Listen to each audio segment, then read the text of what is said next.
Hello नमस्कार student, welcome to innovation study channel. आप सभी का यहाँ पे स्वागत करते हैं। चलिएगा, आज अपन एक नया चैप्टर शुरू करने जा रहे हैं, चैप्टर नंबर 6। चैप्टर का नाम है घन और घन मूल। एक्सरसाइज इसमें करेंगे 6.1, न्यू सिलेबस 2023-24 के लिए है।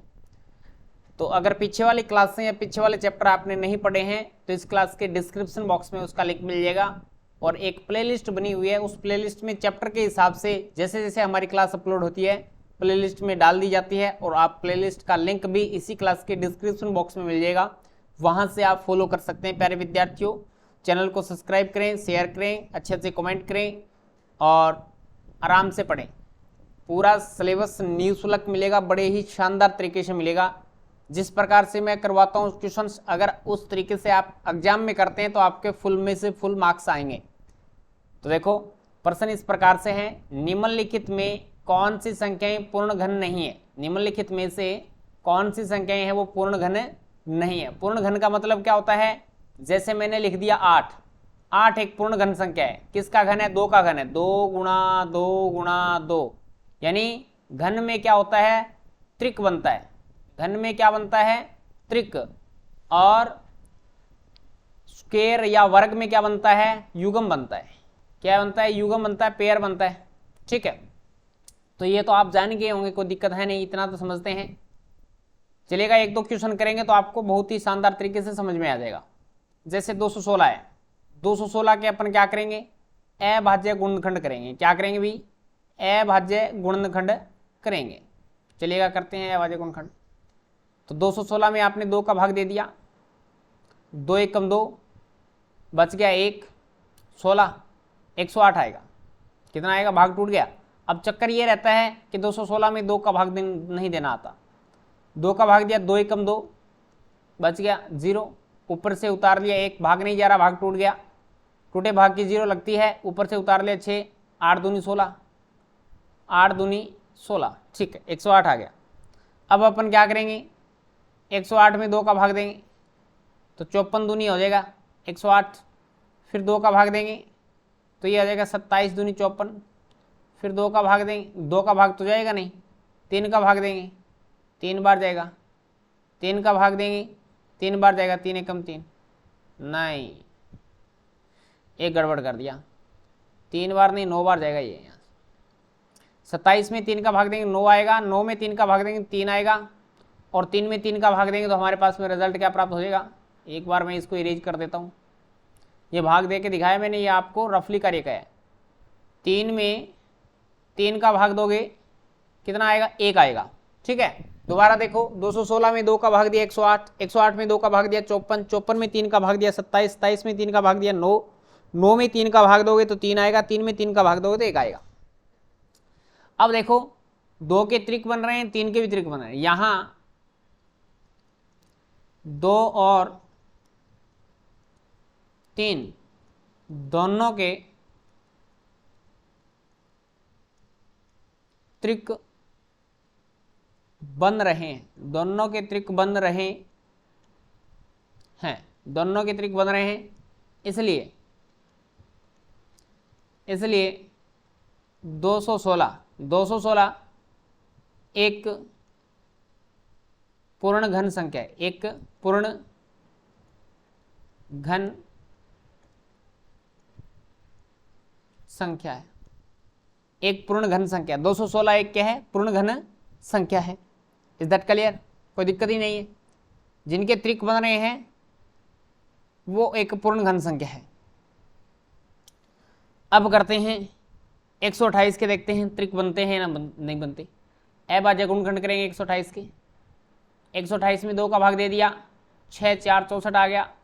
2 का भाग दे दिया, कितना आएगा? 32 आ गया। 2 का भाग दे दिया 16 आ गया। 2 का भाग दे दिया 8 आ गया। 2 का भाग दे दिया 4 आ गया।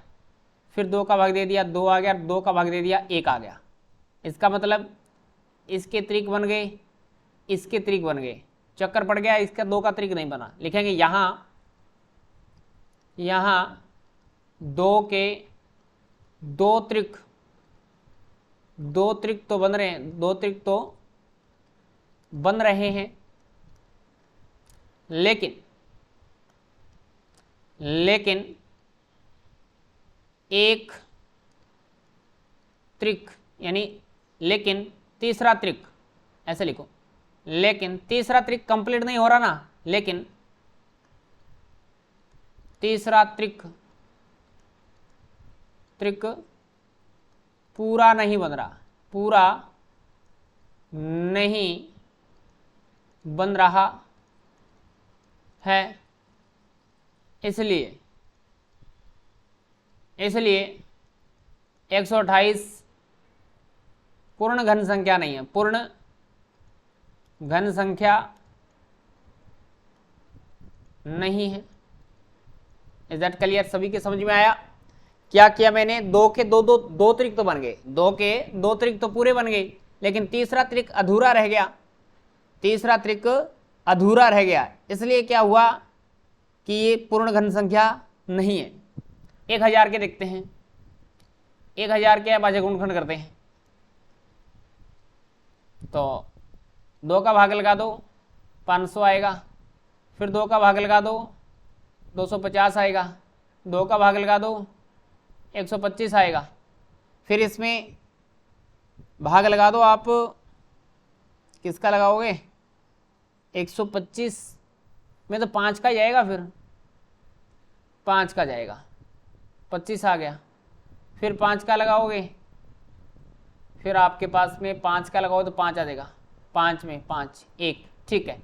2 के भी त्रिक बन गए और 3 के भी त्रिक बन गए, 2 के त्रिक बन गए और 3 के त्रिक बन गए, तो लिखेंगे यहां 2 व 5, सॉरी 2 3 नहीं 2 और 5, यहां 2 व 5 के 2 व 5 दोनों के त्रिक बन रहे हैं, यहां 2 व 5 दोनों के त्रिक बन रहे हैं, त्रिक बन रहे हैं, इसलिए 1001 पूर्ण घन संख्या, एक पूर्ण घन संख्या 1001 पूर्ण घन संख्या है, ठीक है। इसके बाद में देखते हैं, इसमें थे 216, 128 और 1000 में से 128 है वो एक पूर्ण घन संख्या नहीं है, बाकी दोनों पूर्ण घन संख्याएं हैं। अब आ गया 100 के भी अपन क्या करेंगे, अभाज्य गुणनखंड करेंगे और चेक कर लेंगे क्या इसमें भी त्रिक बन रहे हैं, क्या पता चल जाएगा आपको। तो आपने 2 का भाग दे दिया 50 आ गया, फिर 2 का भाग दोगे तो 25 आएगा, फिर 5 का भाग दोगे तो 5 आ जाएगा, फिर 5 का भाग दोगे तो 1 आ गया, यानी इसमें 2 और 5 दोनों के त्रिक नहीं बन रही, तो लिखेंगे यहां 2, यहां इसको एरेज करो, यहां 2 व 5 दोनों के ही त्रिक नहीं बन रहे,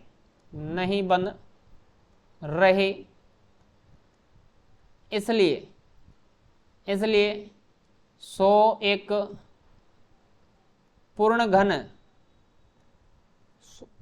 पूर्ण घन संख्या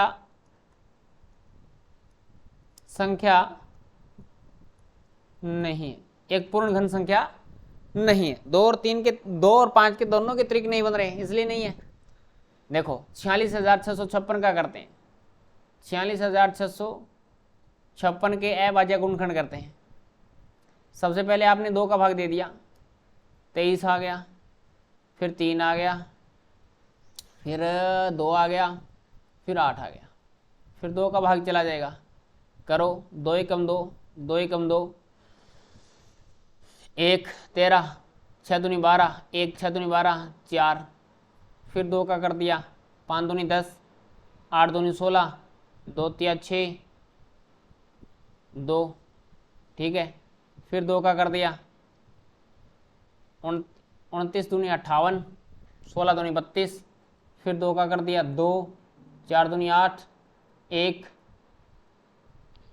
ठीक है, 4 दूनी 8, 1 बच गया 11, 5 दूनी 10, 8 दूनी 16, फिर 2 का कर दिया, 7 दूनी 14, 2, 9 दूनी 18, 729, 729 आ गया। और 729 में हमें फिर करना पड़ेगा 3 का चला जाएगा। 3 का करेंगे, 3 दूनी 6, 3 चौके 12, 3 तिया 9, फिर 3 का करेंगे तो ये हमारे पास में आ जाएगा 243 यानी 81।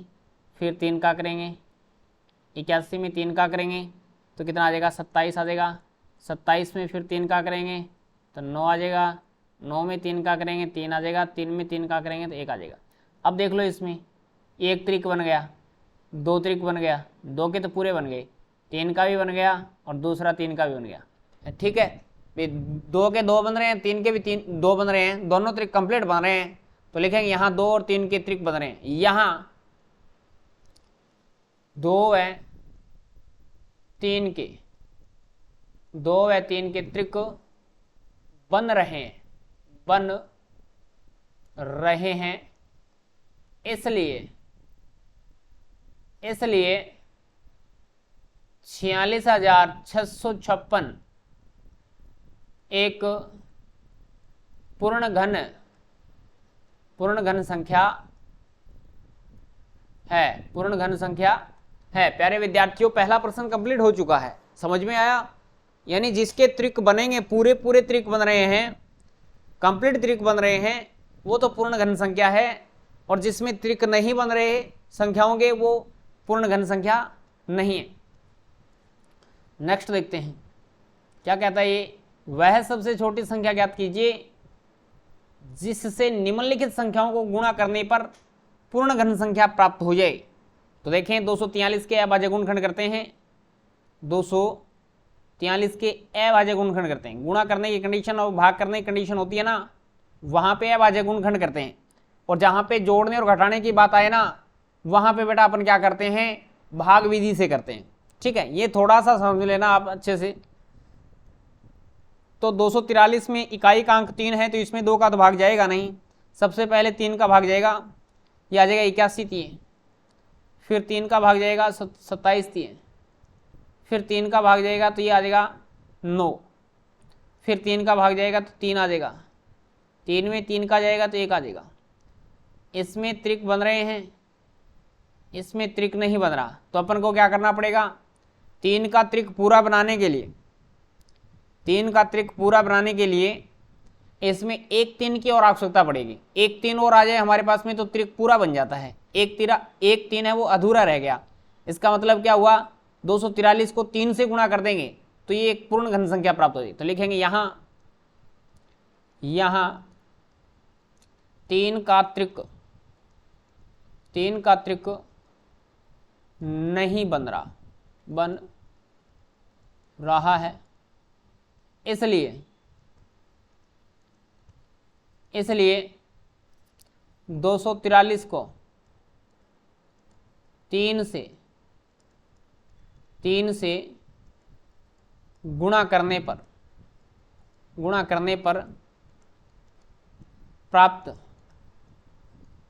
प्राप्त संख्या एक पूर्ण घन संख्या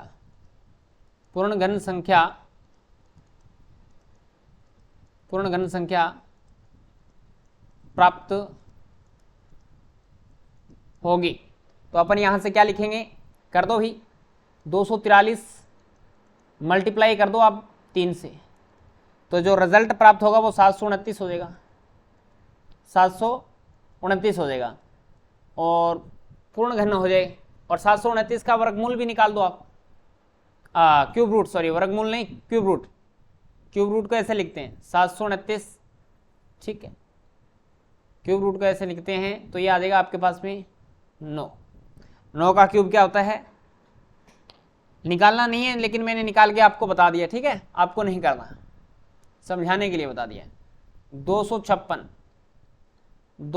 के अभाज्य गुणनखंड करते हैं, देखो क्या बनेगा। सबसे पहले 2 का भाग जाएगा 2, 8, फिर 2 का भाग करते हैं 6, 4, 2 का भाग करते हैं 32, 2 का भाग करते हैं 16, 2 का भाग करते हैं 8, 2 का भाग करते हैं 4, 2 का भाग करते हैं 2, 2 का भाग करते हैं 1। तो आपके पास में देख लेते हैं यहाँ से त्रिक बन गया कि नहीं बन गया। यहाँ पे एक त्रिक तो पूरा बन गया, दूसरा त्रिक भी पूरा बन गया, तीसरा त्रिक अधूरा रह गया, तीसरा त्रिक अधूरा रह गया। तो यहाँ पे क्या लिखेंगे, यहाँ 2 का त्रिक नहीं बन रहा है, नहीं बन रहा है, इसलिए 256 को देखो कितने 2 की और आवश्यकता पड़ेगी हमारे पास में, 2 तो आ गए इससे एक त्रिक में, लास्ट वाले में 1 2 और आ जाए ना, एक बार 2 और आ जाए तो हमारा ये त्रिक कंप्लीट हो जाएगा। तो इसलिए 256 को 2 से गुणा करने पर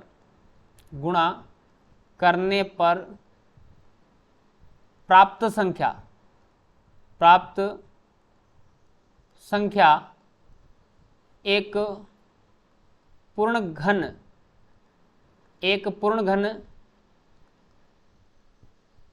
संख्या प्राप्त होगी। तो यहाँ पे बन जाएगा 256 गुणा 2, 6 दूनी 12, 5 दूनी 10 1 11, 2 दूनी 4 1 5, 512। ठीक है, इज दैट क्लियर। इसके बाद में 512 आप जानते हैं किसका होता है, 512 8 का घन होता है, 8 का क्यूब कितना होता है 512। अब देखिएगा 3 नंबर है इसमें 72 के अपन को करने हैं अभाज्य गुणनखंड। वैसे आप जानते हैं कि 72 किसी का क्यूब नहीं है, लेकिन फिर भी अपन बताएंगे, इसके सॉल्यूशन करके बताएंगे एकदम। 2 का भाग चला जाएगा 36 बार, 36 दूनी 72 होते हैं, 2 का भाग चला जाएगा 18, 18 में 2 का भाग दोगे तो आएगा 9, 9 में 2 का भाग नहीं जाएगा, अब 3 का जाएगा, तो 3 दिया 9, फिर 3 का भाग जाएगा 1, यानी इसमें 2 का तो त्रिक बन गया लेकिन 3 का त्रिक नहीं बना। 1 3 और आ जाए तो 3 का त्रिक पूरा बन जाता। अब अपन को क्या करना पड़ेगा, 72 को 3 से गुणा करना पड़ेगा। तो लिखेंगे यहाँ 3 का त्रिक नहीं बन रहा है, इसलिए 72 को 3 से गुणा करने पर प्राप्त संख्या एक पूर्ण घन संख्या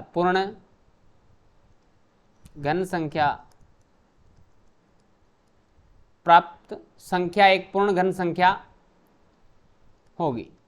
ठीक है, एक पूर्ण घन संख्या होगी।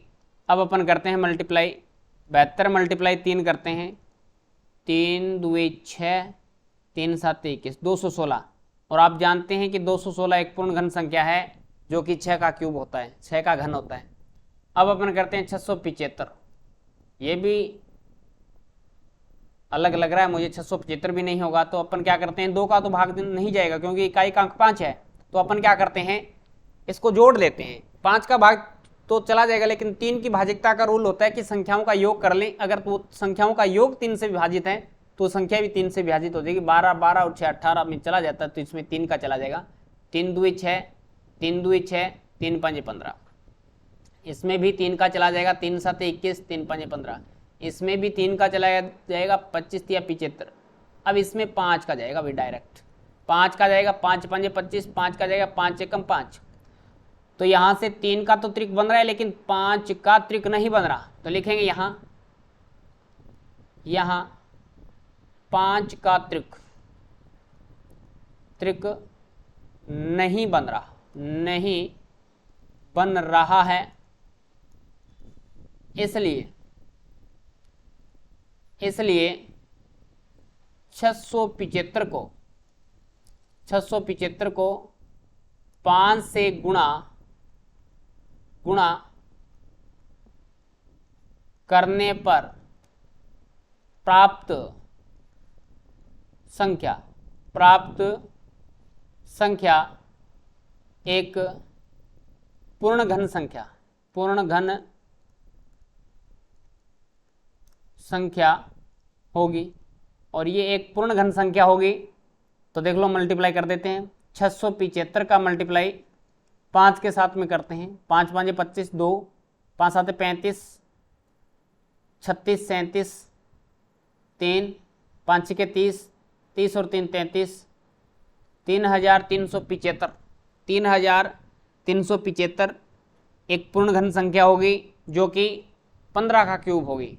ठीक है, 15 का घन होता है। इसके बाद में देखते हैं 100 नहीं है, लेकिन फिर भी अपन चेक कर लेते हैं, बताना है किसका त्रिक नहीं बन रहा है।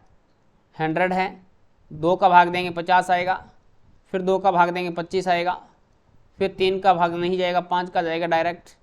5 में 5, 5 से कम 5 1, तो लिखेंगे यहाँ न, तो देखो 3 का बन रहा, सॉरी 2 का बन रहा, न ही 5 का बना, तो लिखेंगे यहाँ 2 व 5 का त्रिक नहीं बन रहा है, नहीं बन रहा है। देखो 2 का त्रिक पूरा बनने के लिए 1 2 और आ जाए, और 5 का त्रिक पूरा बनने के लिए 1 5 और आ जाए, तो हमारा काम चल जाएगा। यहाँ 2 व 5 का त्रिक नहीं बन रहा, इसलिए 100 को 2 गुणा 5 बराबर 10 से गुणा, 1 2 और 1 5 गुणा करने पर प्राप्त, गुणा करने पर प्राप्त संख्या पूर्ण घन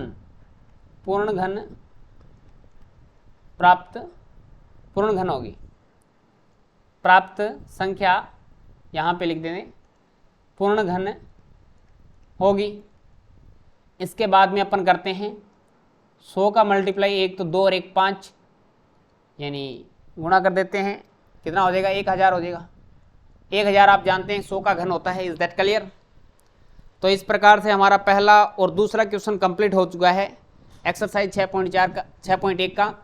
क्लास कैसी लगी कमेंट करके जरूर बताएं, अच्छी लगी तो लाइक और शेयर कीजिएगा। तीसरा और चौथा क्वेश्चन अपन नेक्स्ट क्लास में लेंगे। चलेगा, आज की क्लास में इतना ही, नेक्स्ट क्लास में मिलेंगे कुछ नए के साथ। जय हिंद, जय भारत।